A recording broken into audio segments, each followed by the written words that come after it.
No more whispering. All right, thank you. Let me check up here. Okay, yeah. Make sure I've got my watch with me, my $9.95 Timex. You know, I lost the strap some time ago, and I usually don't wear it, but I need it for these kinds of things. Last time I didn't have something because the battery had gone bad. So I went to get the battery replaced, $15.95. So it's almost twice the cost of the watch. I'll put it right there where I can see. Friends, thanks for coming out. And I know it's tough in some churches to try to sit up front, but I'm glad you're up front. The closer you are, well, Chris, I don't include you in any, just. So thanks for coming, and I'll do my best to point out some things. It's a nice big screen, but it is still at a bit of a distance from us. But we're a nice, cozy group today, and we'll have some conversation, and we'll also have a chance for some question and answer. How you doing? No, come in. How's your partner? Good. That's right. I understand that one. Okay, friends, so ancient Mediterranean and Middle Eastern glassware is kind of long. It seems like a pretentious title. Let's just call it ancient glass. And I think you will enjoy the pictures, and I hope you will also enjoy the subject matter. I'm trying to figure out the best format, and I think that this is the one that we'll try, see how it goes. I'll go about 40 minutes or so, take a short break, and then another 40 minutes. We should be done by 11:30. Is that okay with everybody? It might be a little earlier than that, but certainly by about 11:30. And I'm simply going to say, Lord, may it still be raining when we leave. My yard is saying, please hit me. Needs that rain. Okay. Yeah, come in, and please come on, get you a front seat so you can see. No, there's no such thing as late. You're here. Okay, friends. So, ancient glass. Let's see how my move thing. There we go. Now, that's a picture all of you, I suspect, will recognize. I even got a French teacher over here. She knows everything about it. But that's the Palace of Versailles and the Hall of Mirrors. And so, if we start in the present, and you're talking to somebody who is artistically challenged, I'm artistically interested, but I'm really challenged. And it's not self-deprecation. You just got to know your limitations. And that's one of mine. But I do appreciate this. But the reason to start here is if you think in terms of Western civilization and what would be one of the epitomes of Western civ and a kind of cultural high point of a Western civilization, this is one of the architectural things that would come to mind. Would you agree with that? And as you look at it, it's called the Hall of Mirrors. It's got mirrors, of course. It's got glass. And it's got those marvelous chandeliers now of crystal. And it's got paintings in the ceiling. And it's a marvelous place. My guess is a number of you have been there to see it. How you doing? Come on up closer so you can see. You can sit next to Bill. He won't bite.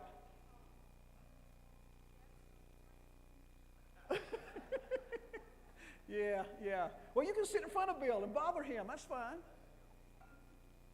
Nice to see you, B. Okay, so that's where we'll start. And the chandeliers. These beautiful kind of chandeliers are one of the gifts of Western civilization to the larger world. And it's something that developed over time in the making of glass. Glass making, however, originated, like so many important things to us, originated in the Eastern Mediterranean and the Middle East. And we'll spend our time on that. I'll go up to about 1600 or something like that, because then everything pretty much is in place. And a couple of illustrations maybe on either side of 1600. Okay, so just as an illustration, this is a photocopy of it was a regional newspaper in the States. So after World War I and all these momentous things that took place, where will everybody gather to make these very important decisions? Well, in the epitome of Western civ, right? So the French and the British, they all gathered right there. Now, I must confess, without trying to make a political point, it wasn't the greatest moment in history. It was pretty important, but not the greatest in history by any stretch of the imagination. But I mean, that's the setting. Where else would you have it? But a place with all the glass, the mirrors, the gold, the paintings. Okay, so another thing that will come to mind, again, if we start with the present, would be Venetian glass. You could say Waterford crystal if you wanted to, is another thing, but Venetian glass. Venice, by the way, as many of you will recognize once we look at the map, or as a reminder, is part of the Mediterranean world. And Venice was the heir of centuries of development, but also as a European culture, it also picked up on things that developed particularly in Europe. And so it became the great center for beautiful, collectible, priceless elements of glass in the 17th, 18th, and 19th century. It's heir to all those things. So that'd be something that will probably come to your mind when you think about glass. So there's one example of it. There's another one. I mean, it's just, I look at those things and I start to drool. I think, can I just have one of those? And I'll be prominent in my display, I promise. Beautiful, beautiful pieces. That's the heir to centuries of innovation and so forth. Okay, everybody ready to go backwards? Okay, glass making in the Mediterranean and the Middle Eastern world. Again, I won't read everything to you, but as a reminder of that first bullet point, this is the origin of glass making. There are examples of what are called crude glass beads. These would simply be solid pieces of glass that sometimes got shaped that were probably a byproduct of metallurgy. More about that in a moment. But this dash in the human spirit to try to develop good tools.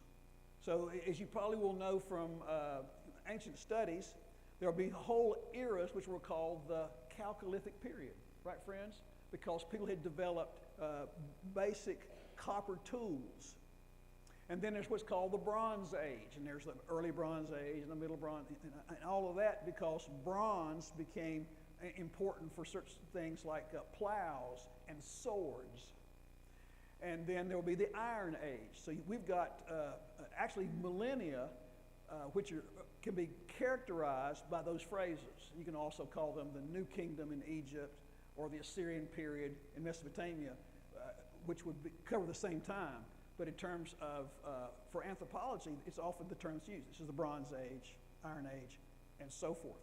So remember, when you make a metal tool, and again, I'm on the edge of any expertise that I might have. In fact, I'm actually past it. You've got to have a lot of heat.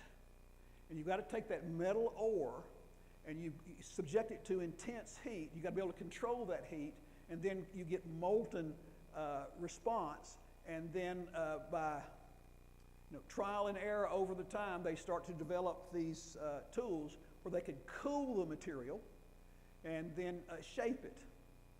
And the thought goes something like this, that when you're taking ore and you're throwing it into the fire, if you threw in a little bit of sand and quartz along with it, I mean, after all, you've got a big shovel, you're just tossing stuff in there to see what will happen. When it gets to a certain temperature, then the sand and the quartz becomes malleable, and then it becomes like paste, and then it can eventually become liquid, and that's how you get glass. And then when it cooled, somebody noticed, well, look at that. So that seems to be how it developed. Probably over in what we would think of today as Syria, but Egypt will certainly pick up on it very quickly. All right, so you see the picture of Pharaoh. The other thing to note, other than the early predominance of Egypt, is that we picked up by the Phoenicians. Remember, these are the middle people in trade and commerce. They were, as you may know this, they're so busy, they don't have time to write a national history. They couldn't raise an army. They're too busy making money. And that was their sole purpose in life, it seems. The various Phoenician city-states. There's no country called Phoenicia because they're too busy. You've just got ports and warehouses and really smart people trying to make a good living. And so they go all over the Mediterranean in the Middle East, and they're the middle people. And they're going to latch on to things like glass, and they'll have their own additions to that. But between Egyptian trade and the Phoenicians, that's how glassware initially goes out. Everybody with me? Okay, so the Bronze Age implements. This came from a cave in Lebanon. So it's just a good example of Bronze Age implements and the intense effort to make them, which probably, as I say, the origin of glass making. Now, if it's okay for a Bible quote in church, is that all right? You may remember that phrase, you beat your swords into plowshares and your spears into pruning hooks. When you've made a bronze tool, that's a lot of effort. That's a capital investment. And, if you need a sword to defend yourself, well, you might need a pruning hook. So you could reheat that sword and bend it a little bit, and then you could prune with it. So, these are very important items for cultural repertoire. And glass seems to have been a byproduct of metallurgy. Okay, a couple of maps, friends. Too many colors to spend much time on it. But if you look at it, you'll recognize the Mediterranean on your left, right here. And so here's Egypt. And here are what's called the Hittites. And over here, they were called the Mitannians at this time. This would be the middle of the 2nd millennium BCE. But the name is not so important. But glass seems to be somewhere here in the river canyon. You got the Euphrates and the Tigris developed there. And the Egyptians quickly pick up on it because they're connected. And they're going to develop it right here. Here's Greece, right here in the purple. And so the Phoenicians, city-states are right here, and they're really going to develop in a little while. The next map I'll show you will broaden things out a bit. But just think for the 2nd millennium, Egypt has the lead. Greece will inherit it and begin to develop things. And then in the 1st millennium, it will be the Phoenicians, at least on the start. And then the Greeks and the Romans, and then the Islamic cultures are going to really get into it. And you'll see some wonderful things that they produced. Okay, our next map. So right here on the coast of what is today Lebanon and Syria will be the Phoenician city-states. Think of a city like Sidon or Tyre or Beirut, Byblos. These are all right along the coast there. And so on their backside over here is Mesopotamia, and lots of trade and money and politics from that direction coming west. And then you've got right here on the edge would be Egypt, and then you eventually will have influences coming this way, but connections in the Mediterranean will start. So if you're looking at the colors, just for a moment, friends, you will see the purple right here, and the purple is designed to tell you those are the connected elements to the trading routes of the Phoenicians. So the Phoenicians were not above founding whole cities. They could do that. But they would prefer to make a deal with you. Can you imagine that? They were really good at making deals. And they wanted to connect with trade and commerce. So you could do trade from Egypt or Mesopotamia, your great river civilizations. And their production facilities, if you want to go in this direction, you can go overland. You can do it. It's pretty tough, but you can do it. You can go up like this and go over. But what the Phoenicians did was develop sailing to the extent that they would often stay within sight of land. Occasionally they'd get out where you couldn't see land, but they'd go along like this, and once they got seaworthy ships, you could load them up, put all kind of stuff on them. And you could sail in a variety of directions, so they made deals with places like Cyprus and Crete, going this direction. Here's Italy, and they go all the way out here, and some of the great treasures of the earliest recorded history in Spain are the connection to the Phoenicians. So the earliest written documents, or at least inscriptions you're going to find in Spain, are going to be Phoenician. Here we go. Okay, I finally got here after a few minutes, right? Here's some actual examples of glassware. So it emerges, maybe a century earlier in kind of trial and error. And the first thing I hope it will strike you is color. Thank you. I can read those lips. Color. And the next 2 or 3 headlines coming up will say, it's about the color. Because glass is not an innovation in terms of productivity. You can do everything with a piece of pottery that you can do with a piece of glass. But you can't get the colors in pottery that you get from the glass. So from almost the beginning, with that discovery, do you see the color of that sand when it gets heated? Somebody must have said, centuries ago. And the human spirit, I love color. Let's see what we can do. And so that seems to be how it develops. So you will see lots of color. It's not ironic in any kind of important sense, but think about it. Now we see the shimmering lead crystal. We think that's the epitome of glass, isn't it? I can see through it. And it shimmers. The ancients would say, where's the color? No one's right, and nothing wrong. They're both right. But I mean, it starts with color. So when they put that early sand and quartz, and then they would mix it with things like an alkaline and lime, it turns out that the properties of the alkaline and lime, and one of these things from dry riverbeds, were called natrone. It's a mineral. And it produced, in this early glass, anything from deep blue to bluish green, almost a purple, almost close to a turquoise color, various shades in between. So that's what you will see typically in these early vessels. So the most typical of all is this one right here, and I'll show you a close-up of it in a moment. But these are pieces. Now remember how they're going to be made. Let me go back here, sorry. Well,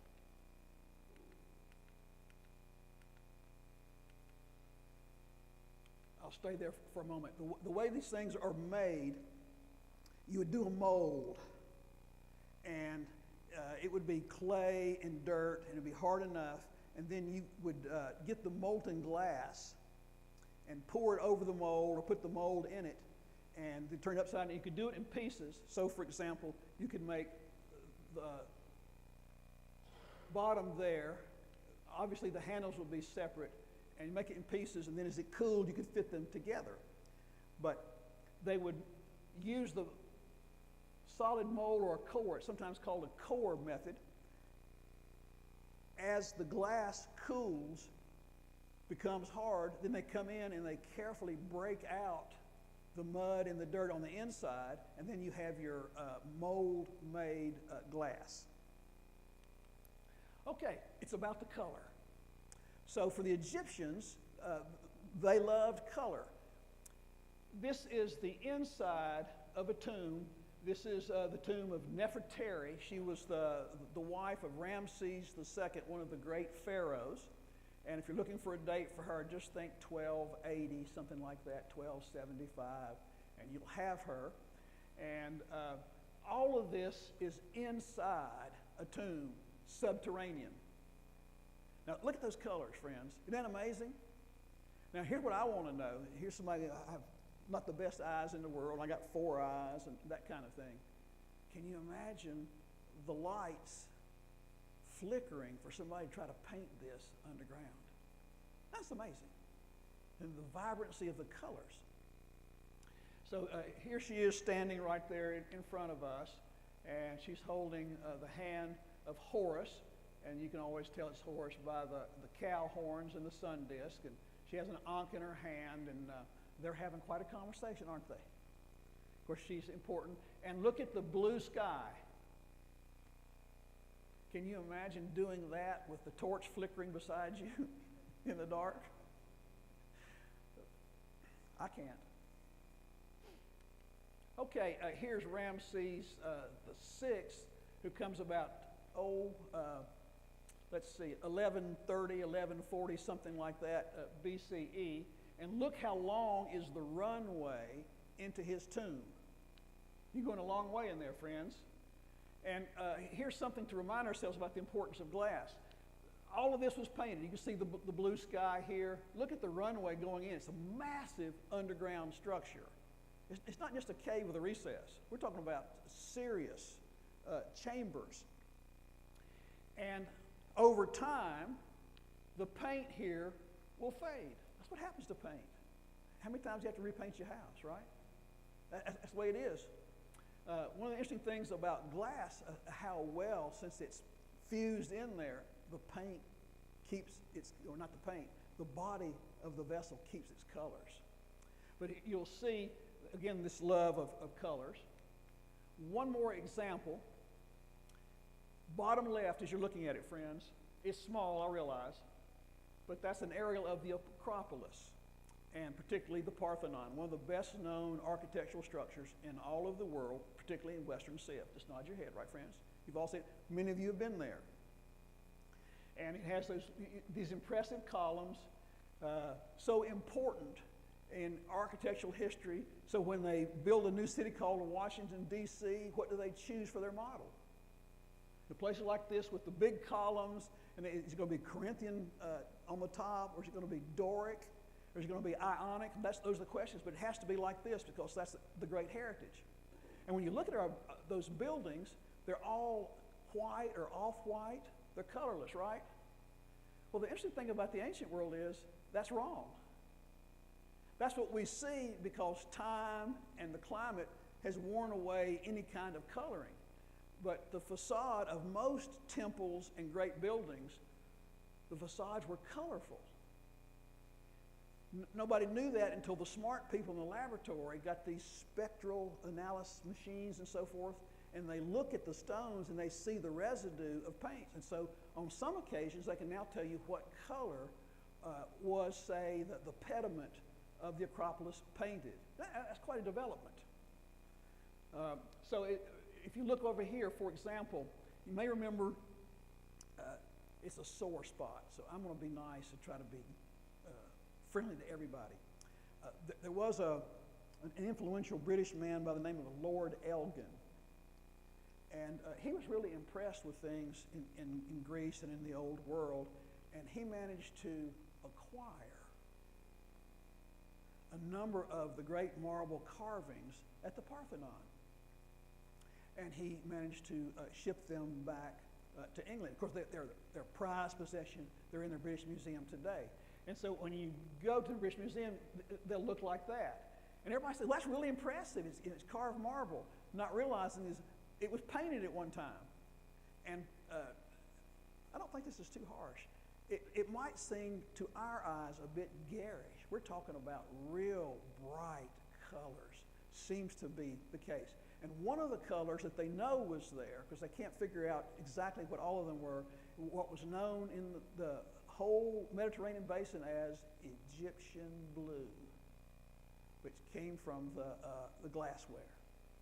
So it would have looked something like this. That's, I think, a fair, it may not be totally accurate, but a fair representation. Think of all those colors up there.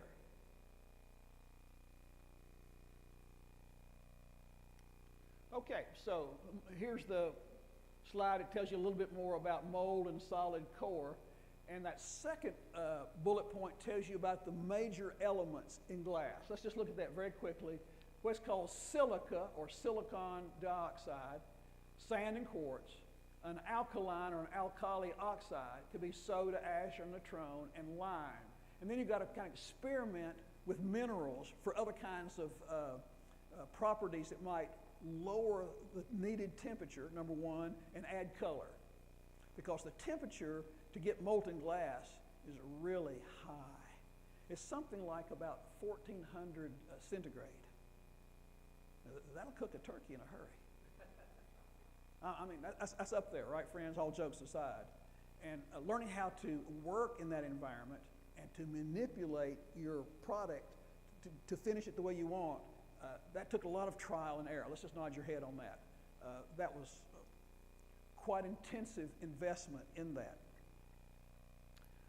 Okay, so that's third bullet point, raw glass, where it's the process of making glass has started, but you've got it in raw form to be refined, heated, and sometimes reheated, and maybe a third or fourth time to get the meld just right.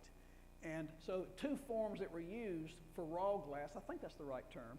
If it's not, somebody please can correct me. You have canes or tubes. They look like straws from McDonald's. You know, about this long. You know those huge drinks we all buy, at least that I buy? You know, it's a hot day. You got a straw about that long, about like that. And it could be even more narrow like spaghetti or a little bit broader. And you can have mixed colors, but the way it started was primarily one color, so it's about half processed. Or what we call ingots or ingots. And these are, you know, about the size of my fist, a little bit flatter, in which you could melt them in a hurry and start your mix and melt. But here is, you know, just your classic example of something from about the time of King Tut. That's a nice historical marker, and I'm going to talk about him here in just a moment. Okay, so glass canes or rods right there on your left, and glass ingots are right there on your right.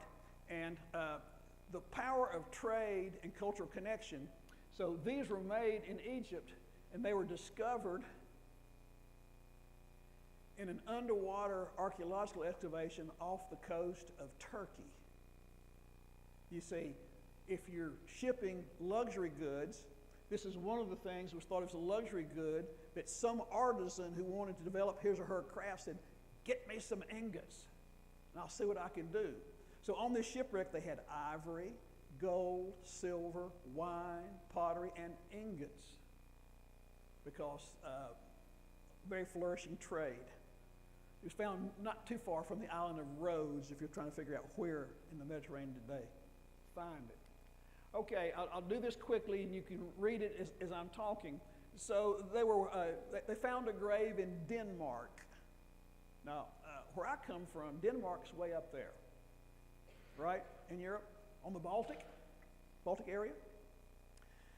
From the Bronze Age, nod your head, Bronze Age, about the middle of the second millennium BCE. Female, single burial. She apparently was quite important in her society, had a number of beads and jewelry and so forth with her, including this one example. It's blown up. It's just a little blue bead. It's glass, solid glass, and it was punctured so that you could hook it on a string. But if you look at that second bullet point, one of the things they found out as they did the spectral analysis is that the bead came from the same workshop that produced some of the glass for King Tut's funeral. So here you've got a little bead that made it through the trade connections all the way to Denmark and got buried with a queen or whatever of an area. Isn't that amazing? You could tell by analysis. Now, I'll show you some other parts of glass from this same time. Here we go. There's King Tut's death mask. You'll see his approximate date of his death right there. And so as you look at it, all of this right here is blue. Essentially the same color. You've got some of it right over here. And this is all a kind of glass paste. And it's from the same workshop that produced this bead right here that was found in Denmark. That's the power of connection that I'm talking about. And this false beard right here is also glass. So when you look at that wonderful collection of things that were buried with King Tut, one of the things you won't find, surprisingly, are these beautiful jars of glass. But you'll find glass pieces in larger artwork. So Pharaoh Tut, for just a moment. Remember, the tomb was discovered in 1922. What you see on the right-hand side is natural, in quotes, natural occurring glass. The smart people in the laboratory say that a meteor hit the desert area, which would be eastern Libya, western Egypt today. They're estimating it was like 28 million years ago. That's a while. And it was not one of those atmospheric explosions. It actually struck the earth. And in the ensuing explosion, it made tons of fragments of glass, just like that. Isn't that amazing? So I'm the only one laughing, I know. It's how that would work. So you can go in eastern Libya and western desert part of Egypt, and you'll find these pieces everywhere. And apparently a beautiful piece of this was found, and so this is the pectoral, this is the covering for King Tut. It also has enough hieroglyphic on it to name him. So this is a central, just like the death mask, is central to who he is. You know, we concentrate on the sarcophagus and all the gold, as we should. But this is the pectoral that would, down like this, fit over his breast with his name on it. And so you see right here, this is the way the scholars describe it, as a perfect piece of that instantaneous glass that was made, but it was just the right translucent, just the right size that it could be carefully shaped and made into a scarab. So if you look at it carefully, you will see it shows the top of a beetle. Remember, in Egypt, you've got the scarab made of various things. The top is the beetle. On the flat side on the bottom could be a hieroglyph, a name, a scene, or whatever. So this is very central. If you ask, where's the glass? I got that one. Where's the glass? It's all in the falcon's wings right here, right there. It's all small slivers of glass carefully fitted in there. And then some down right here as well. And a little bit up here. Most of this is precious stones, as you might imagine. Okay, so they had two ceremonial headrests. I hope they're ceremonial. That'd give me a crick in the neck. How about you? If you were using that, but of course they would have had pillows and so forth. But Tut might need these. So the one on the right is a beautiful turquoise in color, and it was made in two pieces and has a little pin in there, and so it has gold leaf wrapped around so you can't see the join. This, however, is solid glass. That's glass too. This is solid glass with gold leaf. It weighs 5 pounds. That's a solid piece of glass. Okay, so some New Kingdom vessels right there. Beautiful colors. They've branched out. You'll still see the beautiful blue, which was typical, but now they've got a nice white silica covering there. And this was used, one on the right is typically used for wine because it has the 3 spouts. No matter where you pour it, some wine's going to come out. It's called a trefoil vase there. Okay, faience. Many of you have heard that term. Some of you actually know quite a bit about faience. And again, if I make a mistake in describing its properties, please let me know. It has much of the same components as does glass, but it's able to become like a paste, a fairly thick paste at a lower temperature. And then you can use some extra silica glaze on it so it will be nice and shiny, but it can be made at a lower temperature. It is not technically glass because it's not molten, but it's made in glass workshops. And most everybody who talks about glass will also talk about faience pieces. So here it is. You can see how shiny it is. Here's an example of turquoise glass and gold. Isn't that beautiful? And that's faience on the right with a beautiful mixture of colors already. Early on, they could find at least a way to do paste. And of course, with your gold. Okay, now, that's more than a necklace, don't you think? They call it a collar. And it was for a high official, for a man. And so it's got some turquoise pieces up here. And all of this are little pieces of faience, kind of rolled together. And when we look at that, we think, let's go to the dime store. It's made out of plastic. You know, I'll get this for my 2-year-old granddaughter. No, or grandson. It's actually made carefully out of faience and put together there. So you had to be somebody to have a collar like that. Here again, some examples of faience. There's Isis, who was nursing Horus there, very important in Egyptian mythology. My own favorite, I must confess, is on the right there. This is a protective deity widely known in the ancient world. His name is Bess, and he is ugly. And so I once took a test on ancient history. It was one of these multiple choice, and it said, what is the name of the Egyptian deity who has a squatty body? The answer was Bess.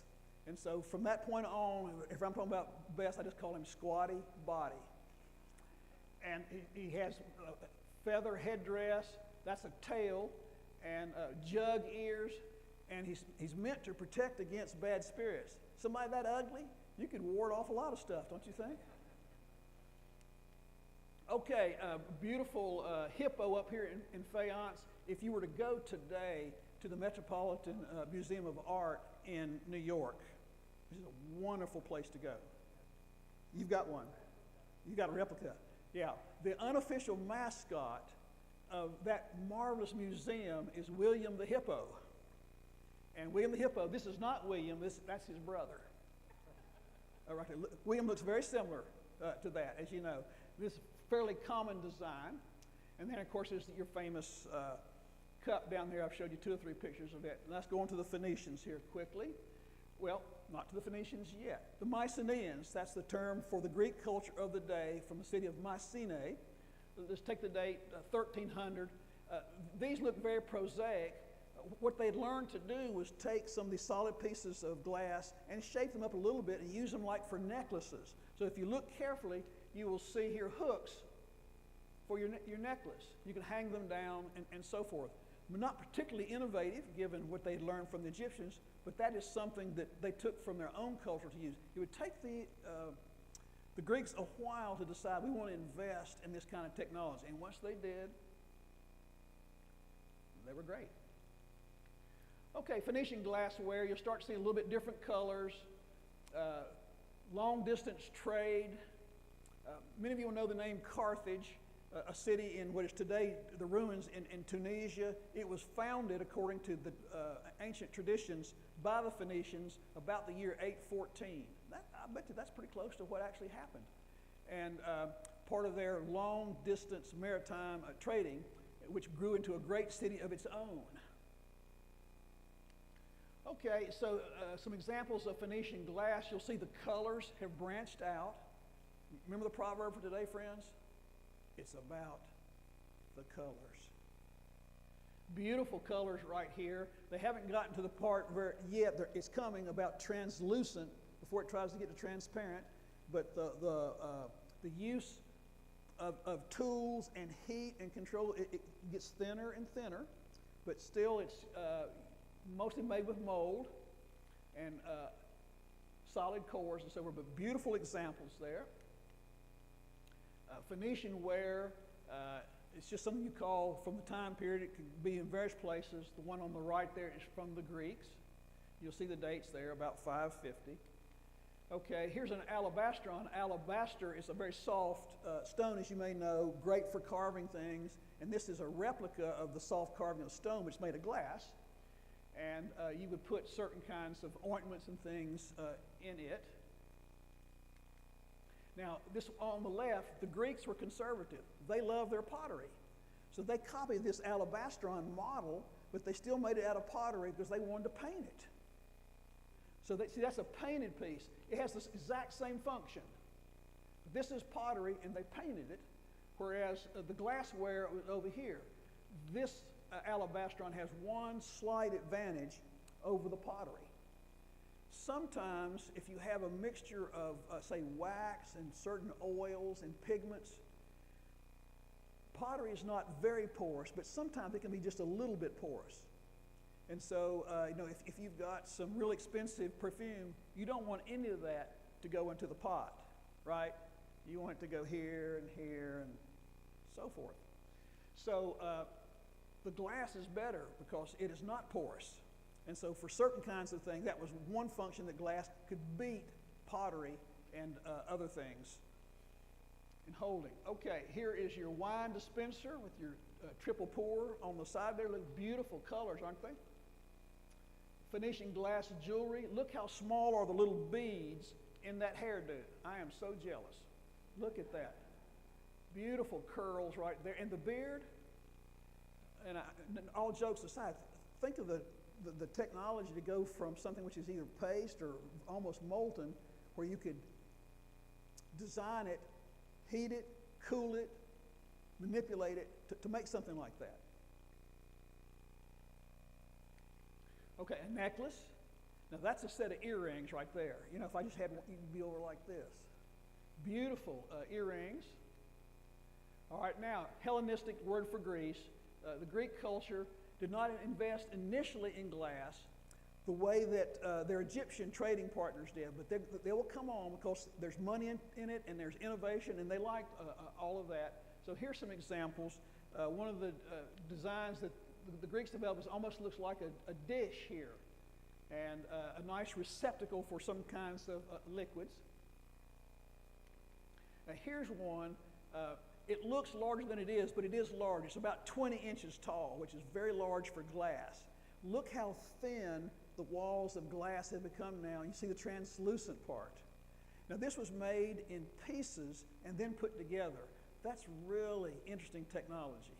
A fumble fingers like me, how many of those would I break trying to even manipulate them, much less make them?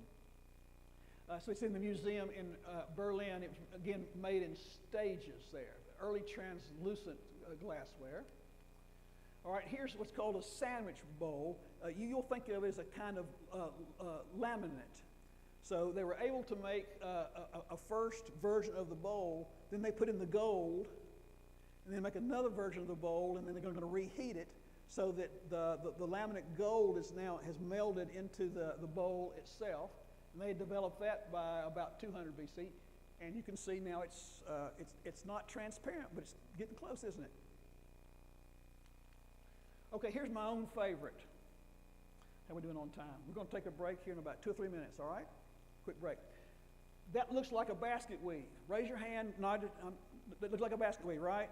That's all glass.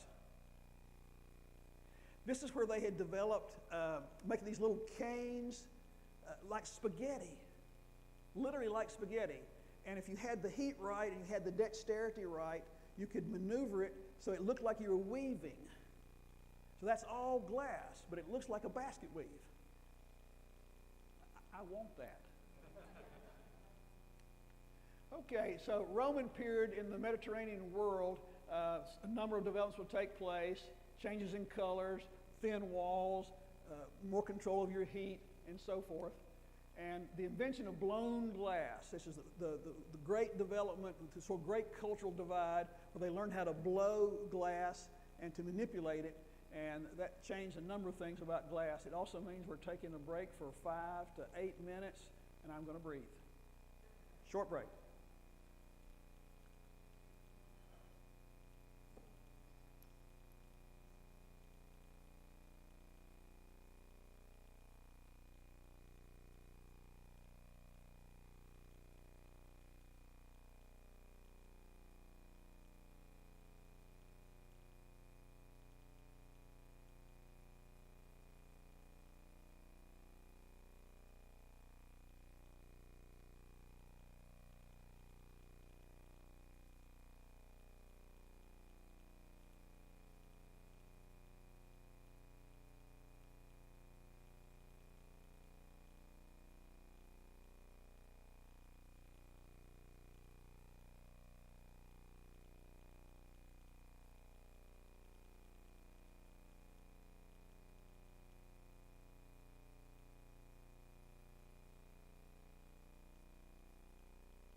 I'm on. Okay. I promised we'd be done by 11:30, and I'm going to keep my promise. So just as a reminder, I have a couple of examples of, we're going to the Roman period of basic Roman glass, nothing particularly fancy or exciting, but they are the real McCoy. Date about 1,700 years ago. I'll say a little bit more about their function. I mean, this one's pretty obvious. It's a little poor, and this is often described as a teardrop vessel. They come from tombs, and so when you inter a loved one, there will be tears will be shed, and you will leave a few of those in there to sit beside your loved one, and that's what they were often for. They both have oxidation and so forth, and I will say this in terms of the preservation of things like this. It's a risk to clean these things. It really is, and you can break them. And so what a number of people do, like me, who are fumble fingers, when I acquire something, I ain't cleaning it like that because I might break it. But the nicest little piece that I have has dirt in it, and it's fragile, and I'm not going to bring it to let anybody look at it. I'm not moving it around, and I'm not going to clean it because I might easily break it, or the water will cause some kind of reaction. So it just sits there, beautiful and dirty, in my little cabinet. Come and see it sometime. Okay, so you can see immediately how thin the glass is here, how it was manipulated by an expert craftsperson, and it's called a rhyton. What that means is it's just a fancy name for a drinking vessel that usually has a human or an animal head to it. And so it's kind of like a two-fisted drinker. You know, you can put a lot of stuff in there and you do it like this and just turn it straight up. And you'll find these in gold and silver and pottery, and now you'll see it also in glass. It has a long history in the ancient world. Okay, so lamp with glass blowing. A couple weeks ago we talked about pottery. If you were here, one of my favorite pastimes. And I said back then that once the Romans started making these mass-produced lamps with molds, they had all kind of scenes. And I know I'm in church, but they had everything from X-rated lamps to scenes of the gods and the goddesses and all kinds of things in between. It's just amazing what they wanted to do to display in a handheld lamp that you carried around at the house. I mean, can you imagine having to hide your lamps from your kids? It's just amazing. So anyway, here's one. Somebody is blowing the glass, and here is the furnace right over here, and here's somebody helping to shape something. And here is a kind of reproduction, if you will, of a Roman glass furnace. Now, something I haven't commented on other than talking about the high temperature. One of the ways to get your temperature up is to use those blowers. So you may made out of skin or something like that, so you got to come over puffing away like this. But it turns out some things are better with a lack of oxygen, and some things are better with lots of oxygen. And so by trial and error, they figured out when to blow and when not to blow in terms of getting color in the kind of stage that you want to meld, because it's not like boiling. So you got the water, and all of a sudden the bubbles come up and it's boiling. It's just like that, right? It's either boiling or it's not. With glass, you've got that stage where it's okay, it's like paste, and now it's a little bit more of this, and then all of a sudden it will become molten, and then it can continue on for another stage or two for its control and mixing. So you want it really hot for certain kinds of mixing, and you want it not so hot for certain kinds of melding. And it's the expert, by trial and error, that produces these marvelous masterpieces. They were masterpieces then, and they still are now. Okay, so Roman glass right there. You'll see some pieces looking like this, similar to what I've got right here. Translucent, almost transparent. Here's the oxidation process that happens in lots of things over time, as you see in those two little pieces right there. Okay. Is my aim that bad?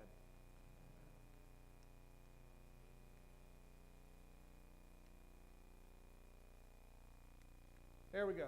Okay, so here's an example of a new take on an older style. Let me see now if I can go to this one right here. Well, I'll explain it this way. So here's the front and the back, what's called the Portland vase, one of the prized possessions in the British Museum.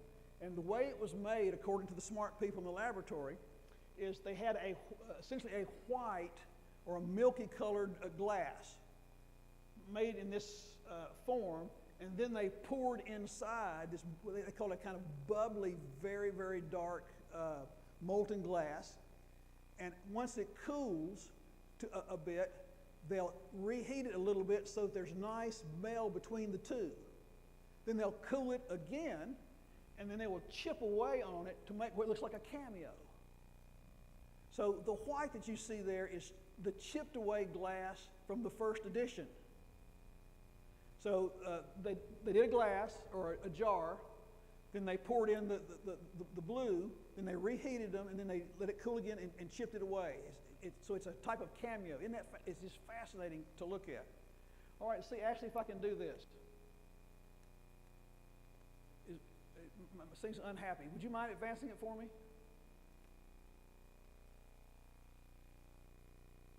There we go, thanks. If it doesn't work, I'm sorry, you'll have to actually pay attention and advance it for me if you don't mind. Sorry about that.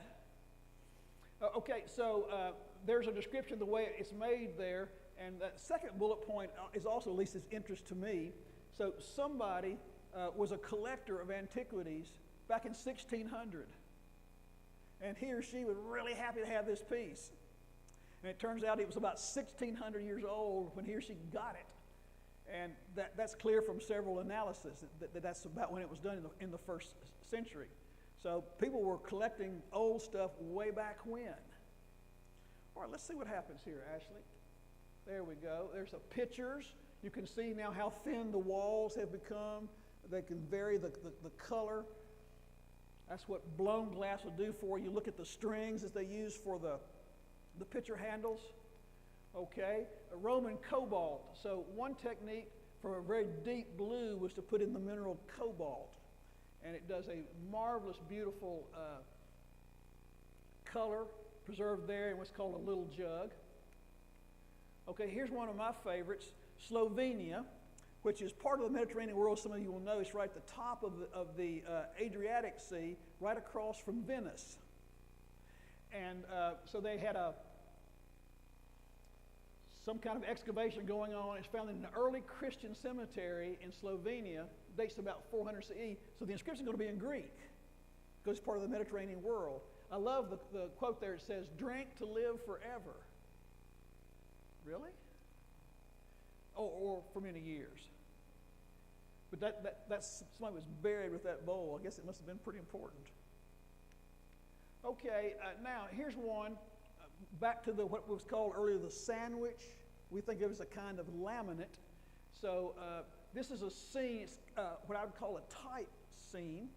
So I've got a couple slides to show you. You'll recognize the menorah, the seven-armed candlestand that was in the temple in Jerusalem, and that becomes a symbol even to this day of Judaism. I think all of you will recognize that. And when the temple was destroyed in the year 70 CE, the traditions of our Jewish friends were carried on in the synagogue as a place for gathering. And one of the things they would do in the synagogue, which developed primarily after the destruction of the temple, there were synagogues before, but the classical forms are going to be after the destruction of the temple. And they would try to catch that. They would have, and you won't see it right here, but I'll show you a better slide in a moment. They had a cabinet right in the center of the synagogue. They called it the symbolic Ark of the Covenant, where they put the scrolls of the various biblical texts, because they would read those every time the community gathered. They had a lectionary to follow and so forth. And then because they thought of it as a symbolic Holy of Holies and a symbolic Ark of the Covenant, they would also have the menorah, which was there in the temple. And then they had the shofar for the blowing. They had the shovels there for the incense. So what they tried to do is have a symbolic temple facade for their portrayal. Now, what you're looking on the left-hand side there is a mosaic floor of a synagogue. And you can see very clearly there's the chest, and there's the curtain, as if it were covering up the Holy of Holies. Behind it will be the shelves for the scrolls. There's the menorah, there's the shovel, there's the shofar, and so forth. And so you see the same thing this is Latin, it's the same thing in the glassware as they had on the floors. It's kind of a stock scene for showing one's identification. Okay, what's called cage glass, again made in stages. So you can see the design element right here, the heating and cooling to get the cage element right. Then you've got to have things meld, which you put in the interior here. So it's made in stages, a little bit of kind of goldish color to it. Now here are your tear vials. See, sample it right here. You find quite a number of these from excavations when you come across a tomb. You don't usually hunt for tombs, but you come across them all the time. Now, some of you have been to the Charlottenburg Museum in Berlin. Anybody here been there and seen? If you've had art history, you will recognize her. That's Nefertiti, and she comes from the generation before King Tut. Used to think this was his mother, but it's not. One of the great examples in all of art history, that is limestone. Now look at that. I'd swear that was beautiful skin, wouldn't you? You want to reach out and touch somebody. Look at that. How about those lips? That's limestone. And so it's one of the great examples of art from the ancient world. And the reason I show it to you is these two things are separated by centuries. But one of the things that the Egyptians liked, sometimes for men, but a lot of women, was the dark eyeshadow. It's called kohl, K-O-H-L. And it was a very dark eyeshadow. So here is a glassware with two little handles. You can put them between your fingers like this. And you've got two tubes of it right here. And it may be different intensity, or maybe one is water or oil. I don't know how they mixed it. You can tell I don't know. But here is the applicator. So somebody, when they died, made sure they had the coal with them on the journey. Miniature glass.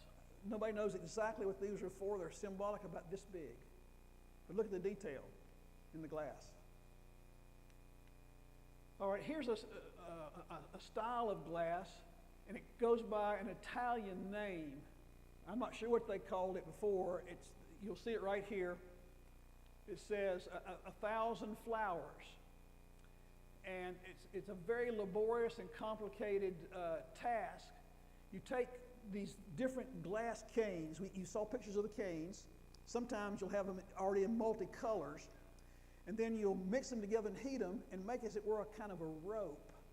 And you'll move them together. And then it's like cutting sections of a cake or something like this, little small pieces, and then you mix them again, and then you turn it so you get all the swirls and elements.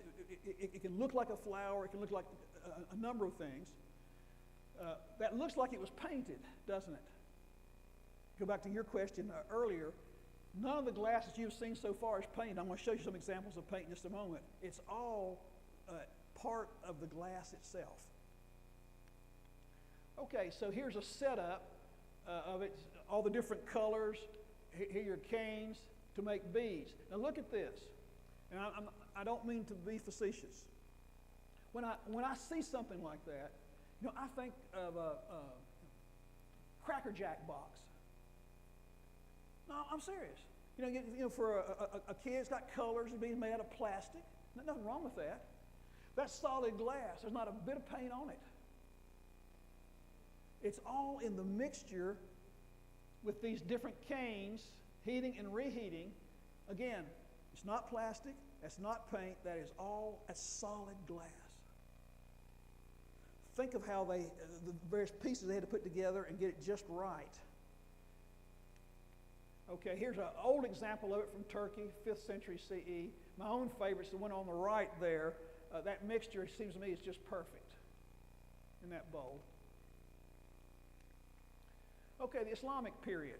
A few minutes on that as we kind of wrap up, doing good on time. So glass, as you can see, had plenty of utilitarian functions, but very few of its utilitarian functions were unique to glass. Many of them could be fulfilled by a variety of things. It really has to do with the artistic element in it, the drive for color and self-expression. So the Islamic period takes over all of this, and it will develop in its own way a number of elements. I'm trying to show you some of those quickly here as we get towards the end of our historical period. So here's one. It's nothing outstanding, but you can already see some elements that they liked. So long strap handles. Look at the size of that, those handles, and the waves here. They had the canes, even wrapped the canes around it when they cooked it. Not cooked it, when they heated it. Okay, pitchers and perfume bottles. Now, how about these? Yeah, kind of rub your eyes for a little bit. The oxidation on these was pretty severe. And you can't clean that without breaking it. It simply can't be done. So you have to use your imagination, and I realize if you're here, you've got imagination. So just look at this with me for a moment. Let's start on the right-hand side. So there's your camel, and it's all decked out with a saddle and a canopy and so forth, and there is the spout to pour from, right there. Now, think of the different stages of blown glass it would take to make that in its final product. I just stand in awe of somebody like that. Can I have it? I wonder. This one seems to me even more intricate, but it's really difficult to see with the corrosion. It has the same function you'll see up here of the spout. And you can imagine, depending on what was in there and how these might be connected, how the liquid might have gone through in a variety of ways. But just in a pristine condition, if you could find one like that, that'd be priceless, don't you think? Now, here we're getting to painting for the first time, about your question. So far, you haven't seen any painting on glass. Lusterware, that's the term that is used in English for it. It's where you take glass and you have a metallic pigment, and you can get it in a consistency where it's like paint, and you can take the brush and paint on the glass. But its metallic element and the way they mix it up, so that once the glass is then reheated another time, it melds with the glass, and it looks like it's part of the glass itself. It's not like enamel, which is going to stick up, is the point. It will look as if it's in part of the body itself.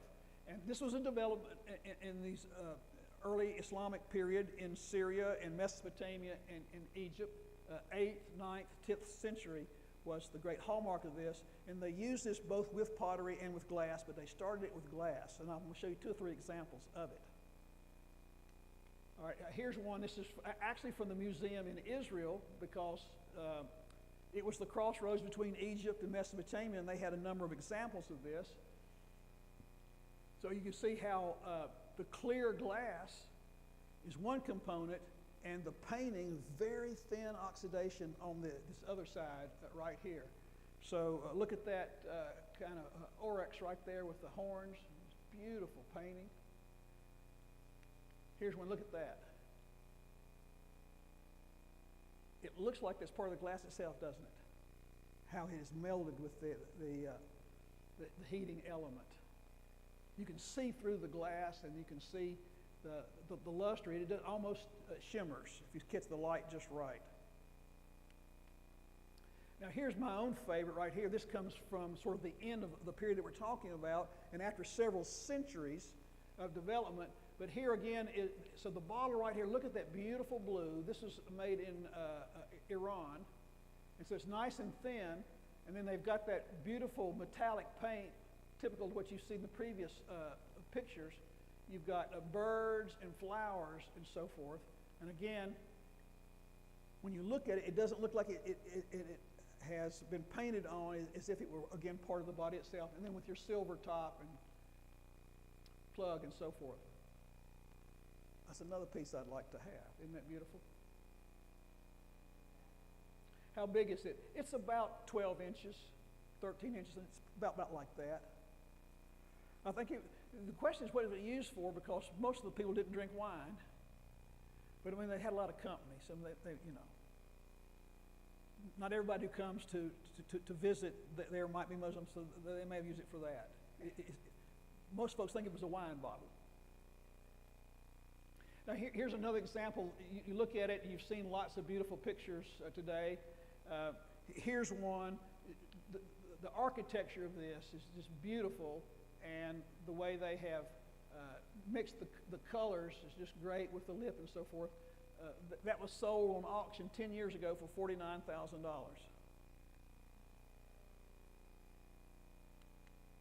Okay, here's a Mamluk cobalt vase. Cobalt being the ingredient that allows for that deep, beautiful blue. And this has some enamel on it, so you would see the kind of raised ridges that were placed on it. So you've got a lion right there, which is made out of it. And then typical for the Islamic period, you're going to have calligraphy. They're not going to put a person's face on there because that would be idolatry. They might put an animal or a flower. Sometimes it's just calligraphy or geometry. But a beautiful piece right there. All right, here's one. I've got just a few slides to go here, friends. So of all the things that culture might want to concentrate on to invest for its artware, it could go in any number of directions. I think you would have certainly recognized. One of the things they decided to emphasize, especially in this medieval period, was decorated glass lamps. Okay, why not? Again, not a right or wrong, it's a choice. So one of the great gathering places in this culture will be the mosques. Not just for worship, but people will gather during the day, and they're large and have big domes in them and so forth. So how do you light them?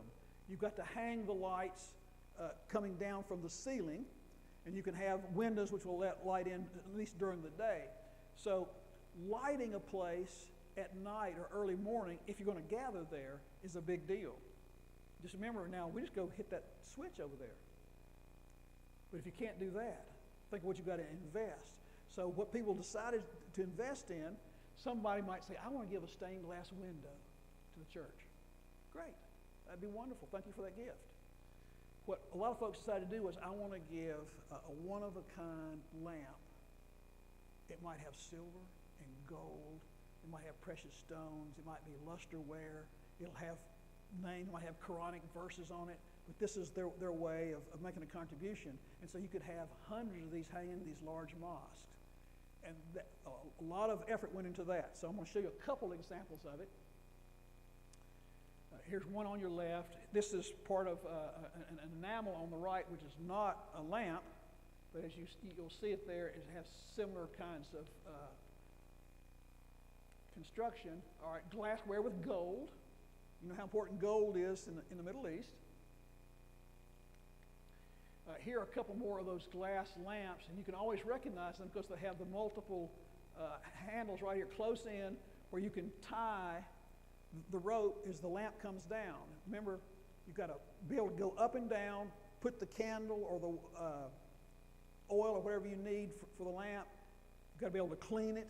So it's a very laborious exercise. But think about walking in a place, say with 200 or 300 of those, all individually designed by master craftspeople. Give you some idea of the investment in that. Okay, if you want to see what one looks like lit, here's the museum in Qatar, or Qatar. Right here, they've got it on a hanger, and it's held there by metal, but you'll see the original lug handles right there. Beautiful colors once the candle is lit on the interior. Most of the bodywear, intricate designs. Think of the craft that goes into something like that. Here's another example there on your right. Now, medieval European developments. Europe, of course, through Greece and Rome, and as Europe developed, it inherited all of the elements of glassware. So where did the European craftspeople decide we want to invest our time, put our stamp on things? They could continue the Greco-Roman and even the early Islamic designs, and they did. But they decided stained glass. That was something that would emerge in Western civilization. And so they developed the technology of the thicker but very carefully designed where you could manipulate the size and cut it just exactly the way you want to and fit it into molds for stained glass. So some of you have been to Chartres, I suspect, right here. On the right-hand side is part of what's called the South Bay. And it's just an incomparable design made of cut stained glass. Not quite the cut glass that we have from the 19th and 20th century, but it is cut and shaped in various kinds of molds. Just beautiful examples. The Venetians, that third bullet point, they begin to develop what we now call cut glass. Now, when I grew up, when I see my grandmom, whenever she had her favorite kind of candy to hand out to the grandkids, she had a cut glass bowl. Anybody seen one of those things? Got to have a cut glass bowl. And of course, I was always interested in what was inside. However, those cut glasses are nice, and that was a real staple, I know, for the 19th and 20th century, was cut glass. Anybody got any cut glass at your house? Amen to that. Sure you do. Or what we now call lead crystal or crystal. Anybody got some crystal? Sure you do. Great development from the European side. Beautiful shimmering crystal. Beautiful things. Filigree.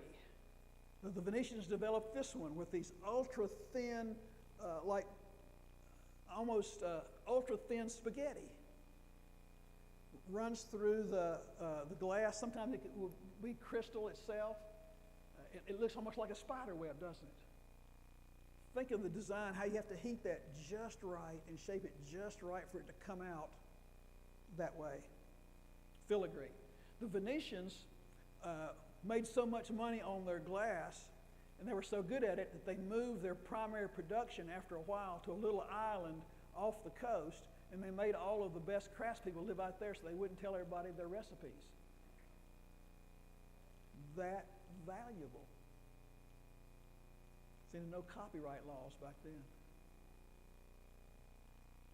And you remember what many folks think right to copy means? The right to copy. I like it, I'm going to copy it. Okay, this is my last picture to show you how things have changed. The interest on chandeliers, a hallmark of the Renaissance and the rise of various European cultures. The largest crystal chandelier in the world is on your left. And of course, a picture of a half screen doesn't do it justice. I confess to that. But you get some idea of its size. Here's a table right down here. And I don't remember how much it weighs. It escapes me for the moment, and I apologize for that. It was a gift from Queen Elizabeth I to the Pasha of the Ottoman Empire. And this, of course, is before electricity. So think about lowering this up and down and putting all the candles in it.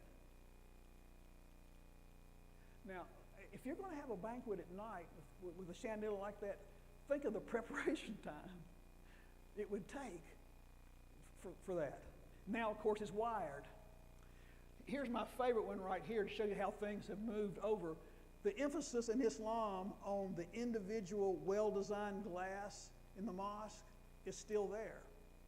But they also like the European tradition of lead crystal glass and so forth. So if you have more money than you need, here's what you might do. This is in what's called the Sultan Qaboos Mosque in Oman, in the Persian Gulf. And get an idea of scale. It's a big mosque, and so there is the dome in the center. And this is 47 feet from top to bottom. So it has all the design of the individual lamps that I showed you a moment ago, but it's a chandelier made out of cut crystal. It's an amazing thing. It weighs approximately 16,000 pounds. I'd be afraid to walk under it. And there are 34 smaller versions of it spread throughout the mosque. This is the centerpiece. It's so complicated, and I'm going off a script. I've not been inside of it, but it does have a little entry point, a little staircase in there to go in to change the LED lamps that are in it. It has 1,100 LED lamps in it.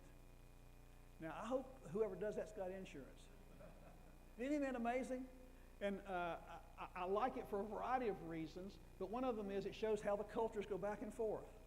So they keep what is central in their culture, the beautifully designed individual lamp, but they have borrowed from Western culture for the lead crystal and so forth. I don't know how much that costs, but trust me, he can afford it. Beautiful example. Well, friends, let's see. I'm a few minutes early. Would anybody have a question, a comment, or a correction? Yes, ma'am.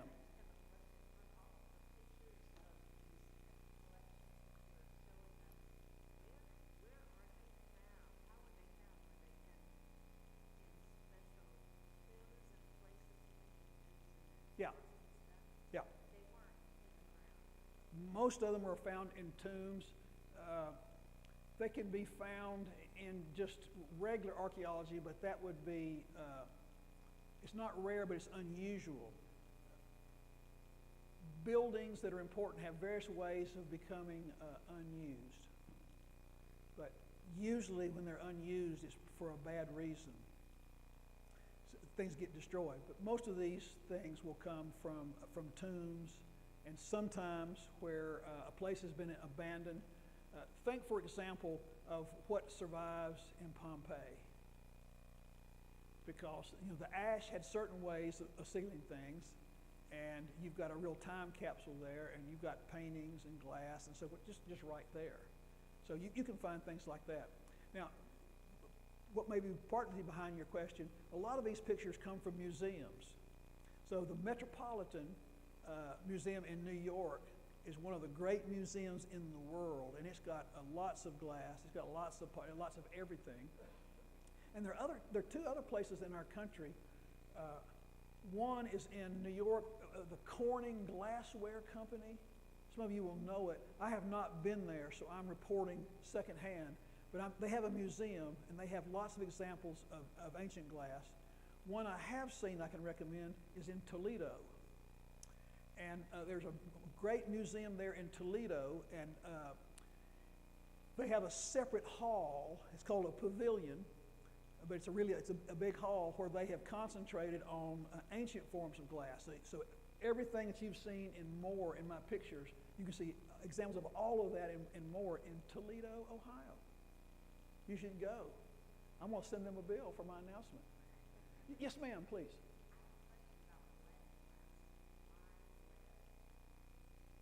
Okay. There's something, it's a great question, and I'm beyond my expertise considerably. I'm told that what lead does is it lowers the temperature at which the glass becomes molten, and when it becomes molten, it contributes to the shimmering element. And if you have the right mix, it'll already be white and transparent, but at the temperature at which it finally becomes molten, it's really good for malleability. And that what we think of as a shimmering, your champagne glass, lead is the component that allows that, the shimmering part. Yes, sir, please.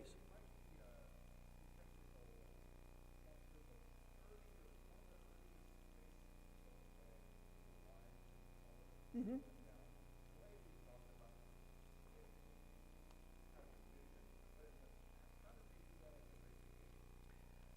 It's a great question.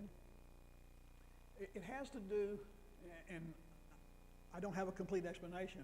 What I'm told is that early on, as they're melting the glass, remember it's a continuum, it's not just instantaneous like the boiling, that they would have it where once you do a basic mix and then you dip the mold into it, as it cools, it will begin to kind of just sag a little bit.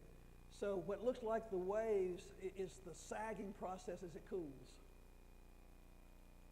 And so they had to figure again by trial and error, what temperature do we stop?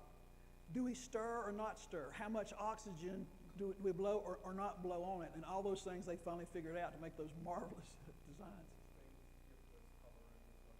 Yeah, oh yeah. Yeah,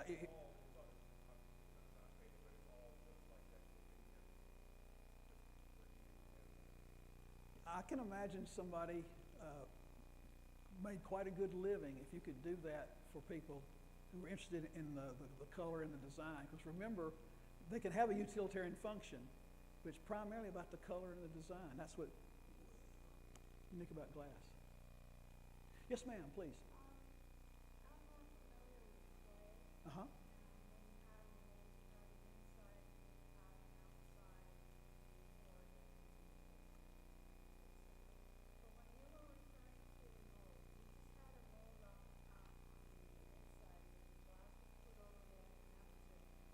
Yes, that was one way to do it.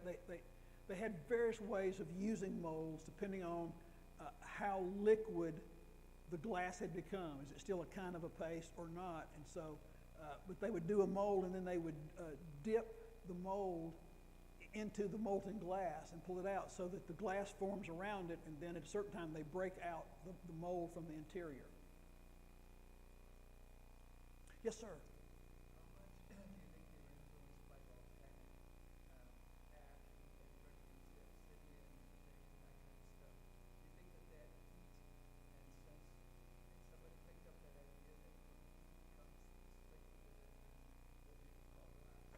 I'm not sure how many sources they drew upon for heat. That's got to be one of them that you described.